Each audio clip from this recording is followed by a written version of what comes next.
朋友们，今天咱来唠唠为啥大家张口闭口都是阿弥陀佛，却很少念咱们熟知的释迦牟尼佛。这事儿啊，还真有点意思，里面门道不少，咱得好好扒一扒。咱先来好好聊聊释迦牟尼佛，那可是佛教的老祖宗，2500多年前在咱们这娑婆世界成佛，教化咱们这些苦哈哈的众生。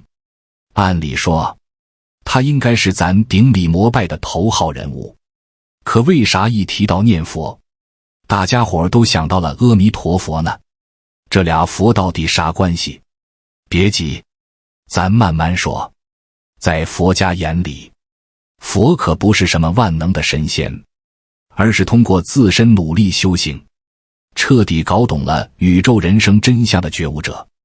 要成为佛，那可不是件容易的事儿，得达到3重境界，正觉等觉和无上觉。简单说，就是自己先得明白一切，还得能带着别人一起明白，最后达到智慧和慈悲的巅峰。释迦牟尼佛厉害吧？他当年就达到了这个境界，成了咱们的导师。可他却常常念叨阿弥陀佛，还推荐大家往生阿弥陀佛的极乐世界。为啥呢？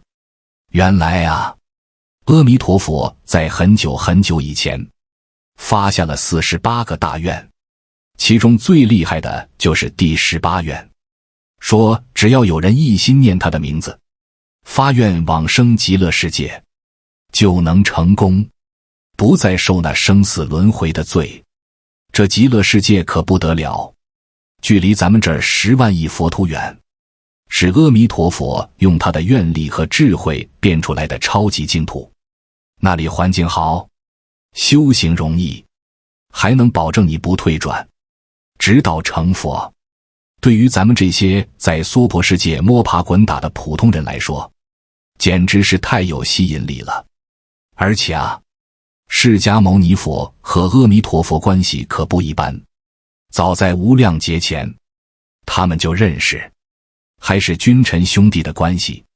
释迦牟尼佛当年作为宝海大臣，看着他的国王，也就是阿弥陀佛的前身，发愿创建净土，自己也发下500大愿，要在未来这个充满苦难的娑婆世界度化众生。所以说，念阿弥陀佛不仅仅是因为他的愿力加持能让咱心生清净，往生极乐，更是因为这是释迦牟尼佛亲自推荐的捷径。咱在娑婆世界修心敬业，盼着有朝一日能往生极乐，终成正果。接下来咱就来好好说说这发愿的事儿，这可是佛法里特别重要的一环。发愿，走向解脱的必经之路。在佛法中，发愿是修行的起点，也是成佛的关键。没有愿力的支撑，修行就像没有方向的船，在茫茫大海中漂泊不定。愿力就像灯塔，照亮前行的道路，给予修行者力量和勇气。发愿的种类，发愿分为通愿和别愿。通愿是所有菩萨共同的愿，比如众生无边誓愿度，烦恼无尽誓愿断，法门无量誓愿学，福道无上誓愿成。这是每个修行者都要发的愿，体现了对众生的慈悲和对佛法的追求。别愿则因菩萨的不同而有所差异，比如阿弥陀佛的48愿，药师佛的12大愿，地藏菩萨的地狱不空，誓不成佛等。这些别愿是菩萨根据自己的修行方向和要救度的对象而发的，具有很强的针对性。阿弥陀佛的48愿，在无量劫前，有一个国家，国名叫做世间自在，国王名为世间自在王。在这个国家里，有一位名叫法藏的比丘，他生性慈悲，智慧过人，对佛法有着无比的虔诚和热爱。法藏比丘常常思考，如何才能让更多的众生摆脱苦难，走向解脱。有一天，他来到世间自在王佛的面前，顶礼膜拜后，恭敬地问道：世尊，我想要利益一切众生，让他们都能离苦得乐，究竟应该如何修行呢？世间自在王佛看到法藏比丘的诚心，心中甚是欣慰，便为他详细讲解了无量劫以来诸佛菩萨的修行事迹和发愿功德。法藏比丘听后，心潮澎湃，深受启发。于是法藏比丘在佛前发下了48个大愿，其中第18愿尤为著名：设我的佛，十方众生至心信乐，欲生我国，乃至10念，若不生者，不取正觉。意思是说，如果我成佛的话，十方世界的众生只要一心信我，愿意往生我的国土，哪怕只念10声我的名字，如果不能往生，我就是不成佛。发下此愿后，法藏比丘便开始了无量劫的修行。他游历无量世界，观察众生的苦难，学习诸佛的智慧和慈悲。每到一个世界，他都会以无量的功德利益那里的众生，帮助他们解脱苦难。经过无量劫的积累和修行，法藏比丘终于实现了他的48愿，成为了阿弥陀佛，建立了极乐世界。极乐世界环境殊胜，没有苦难，只有无尽的快乐和智慧的熏陶。那里的众生都能轻松地修行，直至成佛。这个故事告诉我们，愿力是成就一切的基石。只要我们发下坚定的愿，并为之不懈努力，就一定能实现自己的目标。释迦牟尼佛的500大愿。释迦牟尼佛在因地修行时，名为宝海梵志。当时他看到娑婆世界的众生在无明和烦恼中挣扎，受尽生老病死等各种苦难，心中满是悲悯。他来到无量寿佛及阿弥陀佛的面前，恭敬地顶礼后，发下了500大愿。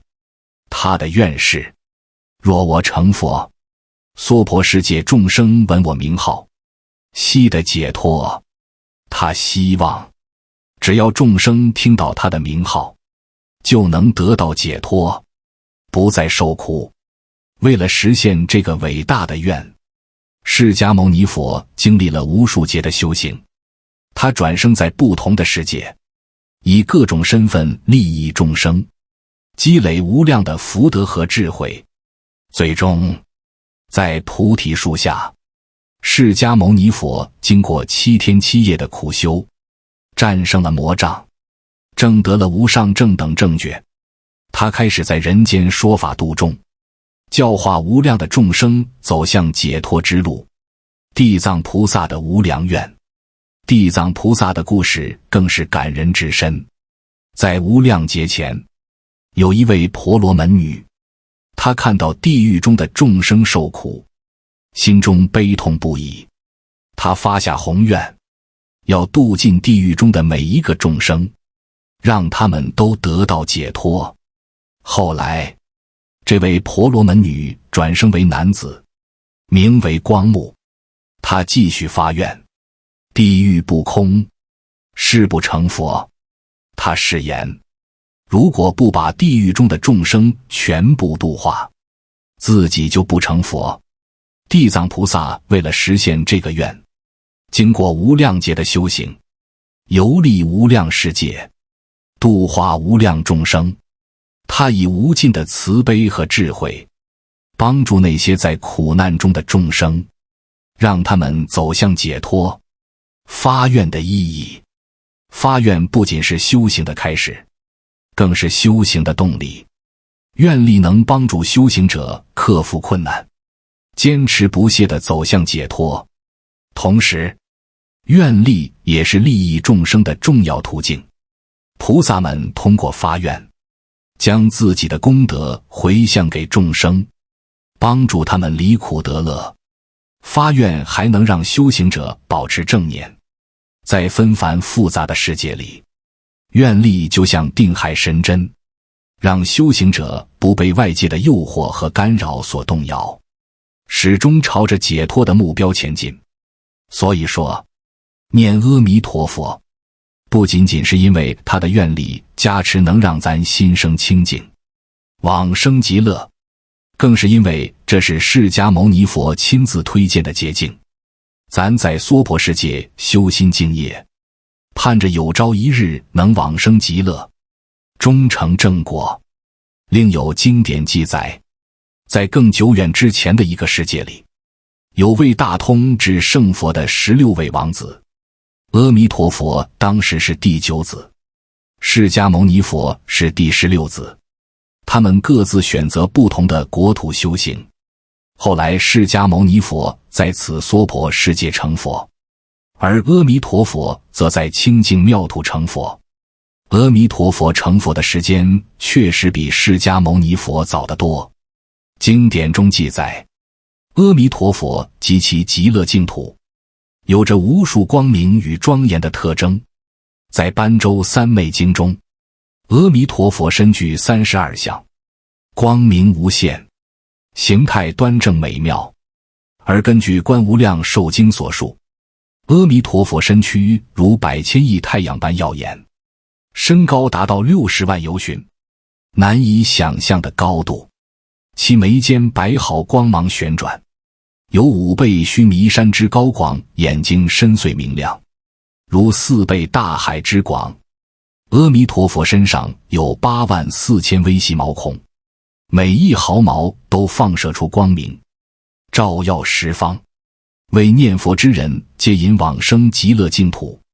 因此，阿弥陀佛也被称为无量光佛、无量寿佛。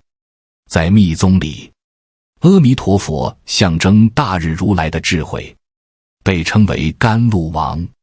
在金刚界曼荼罗中，它代表智慧之身，居于西方莲月轮中，呈现黄金色，双手结3昧印，表法身之清净，密号清净金刚。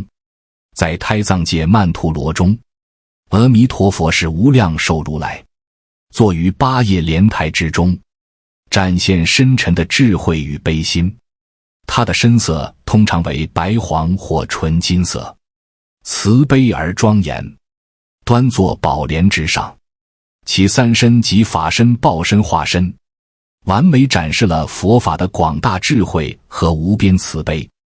自性身及法身是一切佛身的根本体现，佛的究竟本质。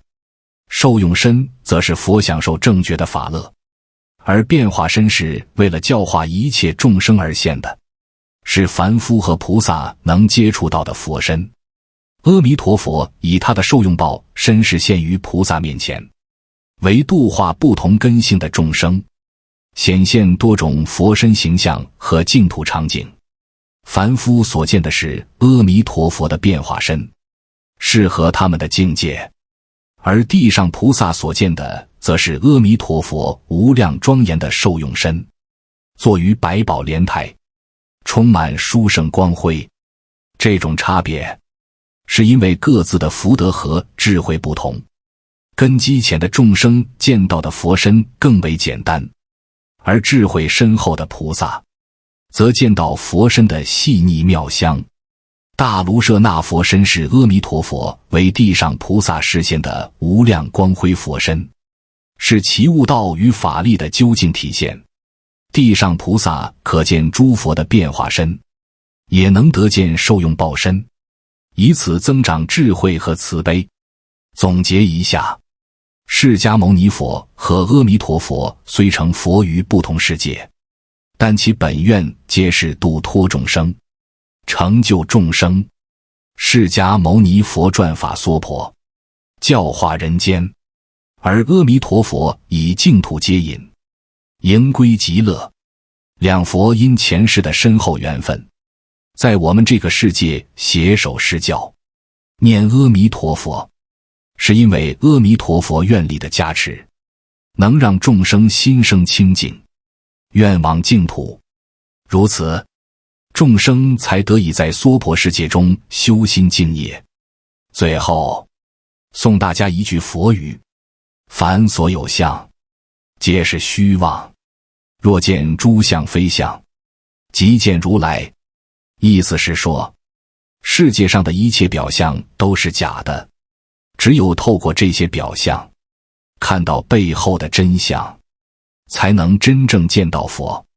咱们在生活里，别被那些虚妄的东西迷惑，要时刻保持清醒，追求内心的觉悟。朋友们，谢谢你的聆听，加入我们，通过点赞与关注我们的平台，佛教智慧、古韵佛学与当代禅意交融的空间，探索更多宁静心灵的篇章，澄净心灵，为您的日常旅程洒下智慧之光。